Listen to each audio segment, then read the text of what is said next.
En el día de hoy vamos a hablar sobre lo que es el ablandamiento del agua.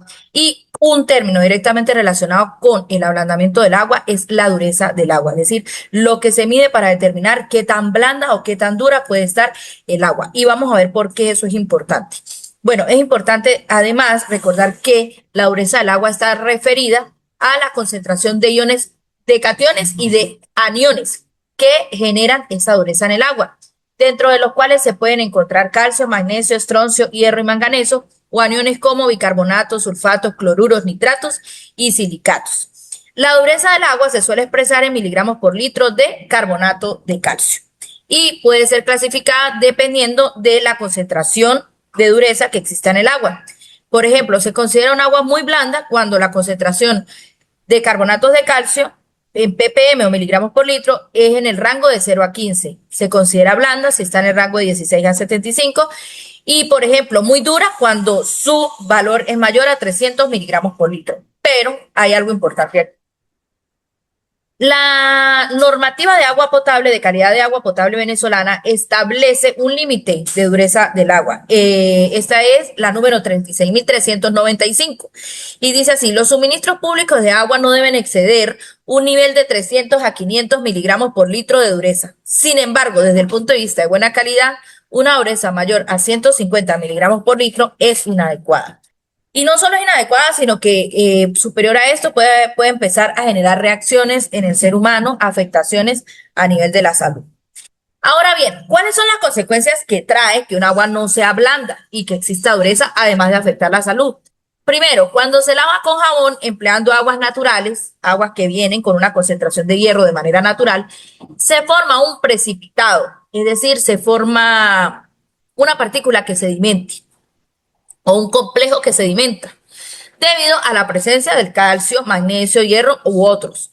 Los iones de calcio del agua dura se unen con los iones del jabón disuelto, en este caso, y forman sales insolubles, lo cual genera un sólido grumoso indeseable que permanece en la ropa, adicional al costo por el excesivo gasto de jabón. Entonces, muchas veces cuando el agua está dura o está relativamente dura, pues tiende a generar mayor consumo de jabón debido a esas reacciones químicas que se están mencionando.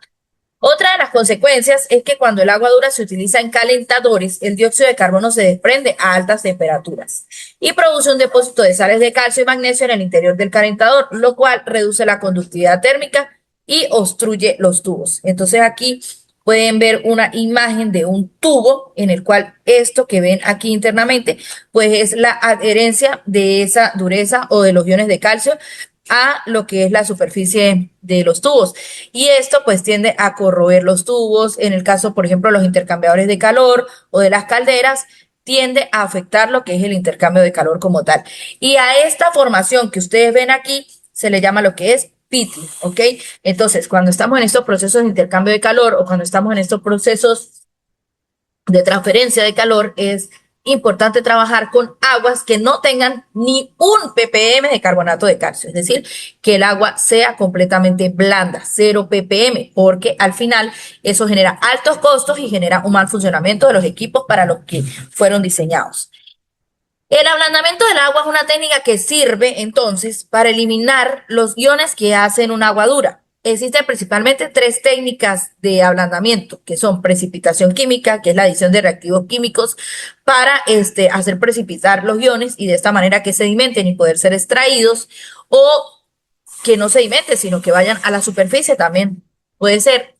El segundo es el intercambio iónico y el tercero es cristalización en granulos de soda cáustica, que tiene que ver mucho con la precipitación química. En este caso, nosotros vamos a estar viendo lo que tiene que ver con el intercambio iónico, es decir, con esas columnas que contienen un material que permite que el agua ingrese y le sea removido estos iones que generan dureza por iones que sencillamente no afectan. Los beneficios que se obtienen con el ablandamiento de agua son los siguientes. Por ejemplo, economía en el gasto de lo que es jabones y detergentes, disminución de incrustaciones en equipos, no solo domésticos, sino industriales también, prevención de la corrosión y por lo tanto disminución de costos y alargue de la vida útil de los equipos y aumento en la eficiencia de los procesos de filtración, entre otros beneficios. Aquí ustedes pueden observar lo que es un agua dura y lo que es un agua blanda. aquí ustedes pueden ver que hay un residuo, aquí no hay ningún residuo, entonces este residuo es lo que les mostraba en una imagencita del tubo anterior, empieza a quedarse, empieza a incrustarse, empieza a adherirse y eso pues afecta los procesos. Eh, para este proceso entonces de intercambio iónico que vengo mencionando, que permite remover la dureza del agua y que es muy importante en procesos industriales, sobre todo lo que esté relacionado con intercambiadores o con transferencia de calor, el material que permite remover eso dentro de esas columnas se le suele llamar resinas de intercambio iónico, ¿ok? Entonces, ¿qué es el intercambio iónico primero que todo? El intercambio iónico remueve del agua esos iones indeseables, es decir, esos iones que generan la dureza y lo intercambia por iones que no generan dureza. En el contexto de la purificación, el intercambio de iones es un proceso rápido y reversible. Es reversible, en el cual los iones impuros presentes en el agua son reemplazados por iones que despiden una resina de intercambio de iones. Los iones impuros son tomados por la resina, que debe ser regenerada periódicamente para restaurarla a su forma única, iónica y original. Entonces, estas resinas, por ejemplo, suelen ser de sodio, suelen ser de cloro. Estos son iones que no generan dureza. Entonces, esta resina está conformada por estos iones. Si yo, por ejemplo, tengo un agua que está constituida por altos ppm de calcio, del ion calcio, entonces yo voy a hacer pasar esa agua por la resina o por esa columna de intercambio iónico y ese ion calcio va a ser intercambiado por otro ion de la misma carga, en este caso por el ion sodio. Entonces, dentro de esa columna, el calcio va a quedar adherido a la superficie de la resina y el sodio se va a ir con el agua tratada. Eso es lo que hace esa columna de intercambio iónico. Entra con calcio, el calcio se adhiere a la resina, a la superficie de la resina, y ese sodio que tenía la superficie de la resina se intercambia y se va con el agua tratada. Claro, eso después pues genera otras situaciones que hay que tratar, como en los lodos que generan las resinas de intercambio iónico o el agua, con esa concentración de sodio, pues también hay que ver que no afecte luego los cuerpos de agua o a donde sea emitida, ¿ok? Pero aquí se está garantizando entonces que el agua tenga cero dureza. Objetivo, separar cationes y separar aniones.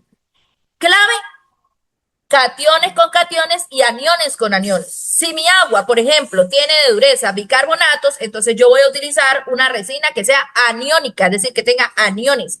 En este caso podría ser el cloro.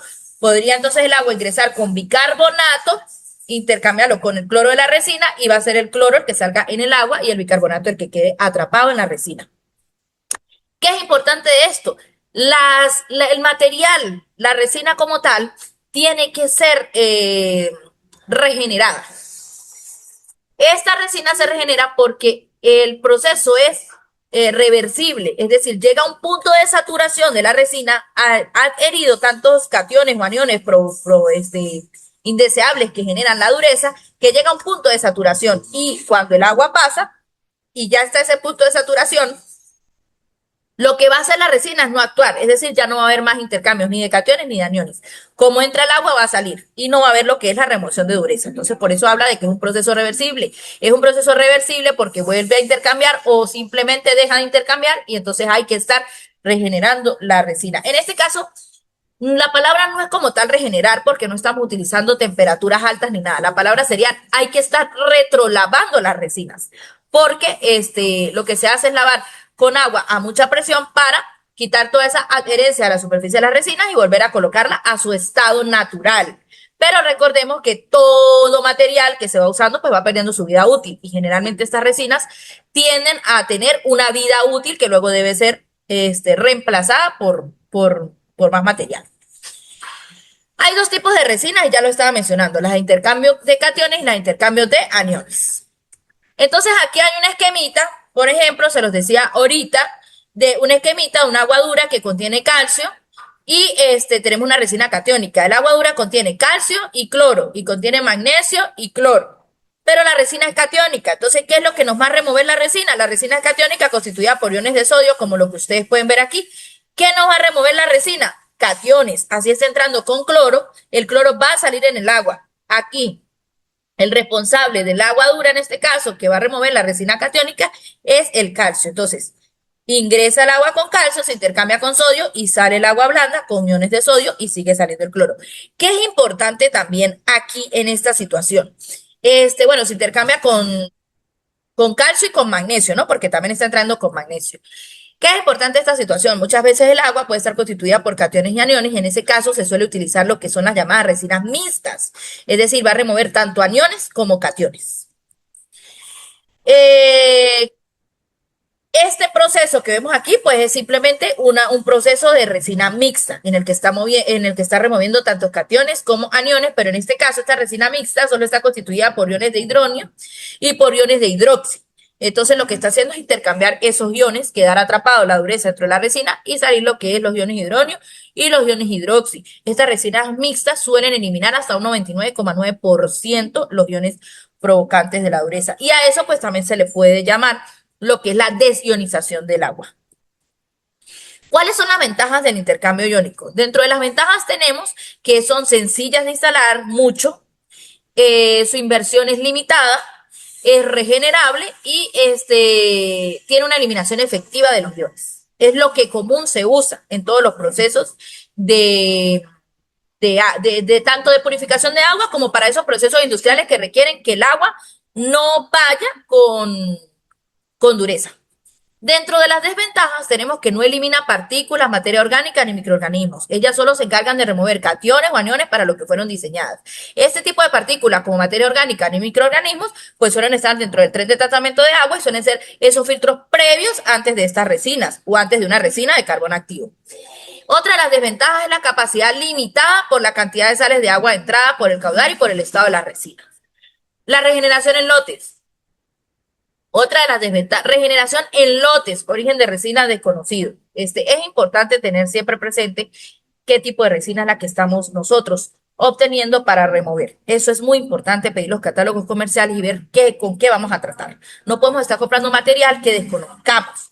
Y la regeneración en lote, porque bueno, hay que esperar a que la resina pierda su vida útil para poder otra vez regenerarse. Que ya les decía que la palabra no sería regenerar, porque no estamos usando temperaturas altas ni activación química, sino retrolavando, es decir, vuelve a removerse todo con agua a presión. Costos de funcionamiento altos y calidad de agua variables. Aunque hoy en día sabemos que cuando la oferta es demasiada, pues los costos tienden a bajar y hoy en día esto es demasiado ofertado, sobre todo porque es utilizado incluso en algunas plantas de purificación del agua. Bueno, ¿cuáles son los pasos que nosotros debemos considerar para un diseño de resinas? Sin embargo, en el aula interactiva, allá va a estar ya lo que es el botón de un diseño de un diseño de intercambio iónico interactivo para que lo vean, practiquen, analicen, etcétera. Pero aquí pues vamos paso a paso para que internalicen. Entonces, dentro de esto, primero hay que seleccionar el sistema de intercambio. Y para eso hay que saber qué tipo de agua es la que queremos tratar. ¿Qué tipo de agua? Es decir, el agua está cargada con cationes, el agua está cargada con aniones, el agua está cargada con cationes y aniones. Tenemos que hacer un análisis al agua que queremos tratar. Tenemos que llevarlo a un laboratorio certificado y que nos reporten qué es lo que contiene esa agua. Para ello, luego seleccionar el sistema de intercambio apropiado. Segundo, se determina el caudal a tratar y las cantidades de cationes y aniones a eliminar. Esto se determina en la unidad de kilogramo de carbonato de calcio, no kilogramo, kilogramo, porque así vienen los catálogos comerciales. Y un kilogramo equivale a 0,06468 kilogramos. Tercero, se determina el volumen de la resina a través de la ecuación que ustedes pueden ver allí. Cuarto, se calcula la velocidad espacial a través de esa ecuación. Quinto, se supone la altura de la resina. No más de 10 metros es recomendable que sea la altura de la resina, teóricamente. Se calcula el área de sección transversal de la torre, se determina la velocidad, la velocidad normal lineal, cuya ecuación es caudal sobre área de sección, y dice una condición. Este valor debe estar comprendido entre 4 y 8 galones por minuto por pie cuadrado. Entonces tenemos que tratar nosotros de cumplir esta condición. Si de repente no la cumplimos, entonces retrocedemos. El área de la sección depende de la altura de la resina. Bueno, si yo estimé 10 metros, entonces voy a estimar 8 metros. Pero que se cumpla esta velocidad, porque a esta velocidad se considera eficiente el proceso de remoción de esos iones. Posteriormente se realiza el dimensionamiento de la columna, que esto tiene que ver con el diámetro, con la altura, y se calcula la caída de la presión. Luego se halla la velocidad de retrolavado, que es la que nos va a permitir a nosotros estar retrolavando la resina para que haga su función. ¿Cómo es una de las formas de que uno dice, pero ¿cómo sabemos cuándo la resina está saturada? Suelen tener esas columnas unos manómetros, es decir, medir presión. Y mientras más altas, y obviamente se tiene una data o un aval histórico de cuál es la presión en funcionamientos normales de la torre. Cuando esa presión tiende a subir y se tiende a mantener en un valor alto, la columna está saturada. Otra manera es manual, es decir, saber qué concentración de los iones ingresa a la torre, y esos análisis que se hacen tal vez 3 veces a la semana del agua de salida. Cuando la concentración del agua de entrada es igual a la concentración del agua de salida, obviamente la resina no está actuando, y es de esa manera que también vemos que la resina está saturada. Se determina la cantidad del regenerante requerido. En caso que aplique, se determina la densidad del regenerante. Esto es ya en casos en que se aplique regenerantes para la columna. Por ejemplo, como regenerante normal de la columna, se vuelve a utilizar una solución de los iones que estaba cargada la resina antes de intercambiar. Es decir, si la resina se considera catiónica, el regenerante viene a ser una solución catiónica, que si la resina estaba cargada con sodio, el regenerante es sodio. Si la resina estaba cargada con cloro, el regenerante es cloro. Eso es a lo que se refiere ese regenerante. O sea, se vuelve a hacer pasar esa solución de la cual es original la resina para recargar otra vez y volver a hacer el proceso de remoción de iones. Entonces, bueno, aquí lo que van a observar ustedes es un ejercicio en el cual dice: un agua dura de composición miligramos por litro de carbonato de calcio posee lo siguiente. Posee iones de cloro, carbonato, nitratos, sulfatos, calcio, magnesio y potasio, y la concentración de cada uno de ellos. Dicha agua es surtida a una zona industrial. La fábrica en estudio necesita tratar 300 galones por minuto de agua, caudal, y su requerimiento es remover o eliminar todos los cationes, todos, el 100%. Remover o eliminar el 50% de los nitratos, 50% de los sulfatos y 100% de los carbonatos. Entonces, ¿cuál es el sistema que se debería emplear? Las dimensiones de la columna de intercambio y los requerimientos de regeneración y de retrolavado del sistema elegido. El ciclo de funcionamiento es de 8 horas seguidas de este proceso de intercambio. Entonces, nos dice además, en el mercado se cuenta con las siguientes posibilidades de resina de intercambio iónico. Primera columna, una resina de intercambio de iones de sodio. Segunda columna, una resina de intercambios de iones de hidrógeno. Y tercera columna, una resina de intercambio de iones de hidróxido. Entonces, volvamos a ver. La resina está constituida por calcio, magnesio y potasio, cloro, bicarbonato, nitrato y sulfato. No podemos utilizar resinas que estén constituidas por el mismo ion al cual queremos remover. Eso es lo primero que hay que ver cuando nos muestran el catálogo comercial. Entonces tenemos, por ejemplo, aquí una resina con cloruro de sodio, una resina con ácido sulfúrico y una resina con hidróxidos de sodio. ¿Cuál escogemos? Cada una tiene sus parámetros, tiene concentración, caudal, expansión, caída de presión, velocidad lineal, enjuague, etcétera, etcétera, etcétera. Casi siempre se suele utilizar una resina catiónica y una resina aniónica por separado, casi siempre. Pero también se puede utilizar la mixta, ¿ok? Para los cationes. En este caso piden se remuevan calcio, magnesio y potasio. Como en estos cationes no hay sodio en los cationes, a nosotros nos están ofreciendo una resina con sodio. Entonces, se puede escoger una resina de sodio muy común, utilizada comercialmente, pero si se requiere remover sodio, es decir, que él esté entre los cationes que se desea remover, la resina de sodio no aplicaría, se los acabo de decir, y tendría que usarse una de los iones hidrógeno. Entonces, una vez se sabe el tipo de resina que se desea remover los cationes, se hacen los cálculos respectivos que les mencioné anterior. Primero, cantidad de cationes a remover. Entonces, sumamos todos los cationes que tienen y que se quieren remover, y creo que la condición dijo que se remueva el 100% de todos los cationes. Entonces se tienen que remover absolutamente todos. Entonces aquí serían 100% en fracciones 1 por 100, más 1 por 23, más 1 por 35, nos da 158 ppm. Llevamos esas unidades a kilogramos porque vamos a trabajar en función a ello. Y se calcula el volumen de la resina. Cuando se escogió la resina de sodio, esta tiene todos estos valores dentro de su catálogo comercial.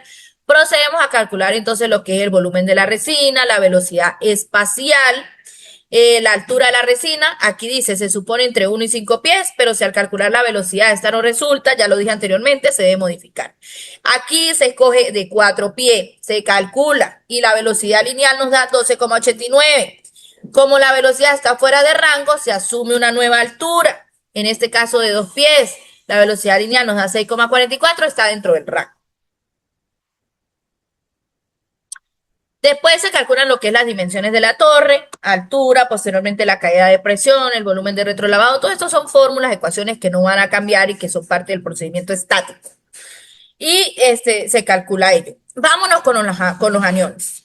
Casi siempre, entonces vuelvo y repito, se suele utilizar una resina catiónica y una resina aniónica. Para los aniones, en este caso se pide remover el 50% de los nitratos, 50% de los sulfatos y el 100% de los carbonatos. Se puede escoger la resina que ofrece el ejercicio, que es de hidróxido, y de ellos, pues no hay que eliminar nada porque no piden eso.